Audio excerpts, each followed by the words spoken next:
Again noise pollution से बार बार noise pollution rule of 2000, ये environment protection act 1986 के अंदर इशू हुए हैं, बार बार पूछा जाएगा।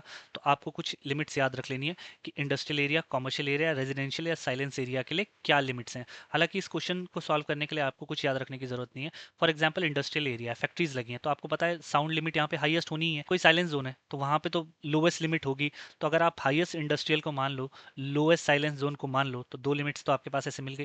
इसके बाद कॉमर्शियल, दुकानें, मार्केट, रेजिडेंशियल एरिया जहाँ लोग रहते हैं, तो ज़्यादा नॉइस किस में अलाउड होगी? Of course commercial. तो करेक्ट ऑर्डर तो सबसे हाईएस्ट इंडस्ट्रियल, उसके बाद कॉमर्शियल, फिर residential and then silence zone होने चाहिए।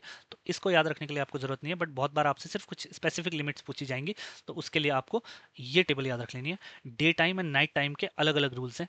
Industrial area, commercial area, residential area, silence zone. खासकर आपको रेजिडेंशियल एरिया का ये लिमिट पता होना चाहिए कि डे टाइम में 55 डेसिबल्स एंड नाइट टाइम में 45 डेसिबल्स। अगर आप इस टेबल को याद रख लो तो फिर आपके लिए चीज़ें आसान हो जाएंगी।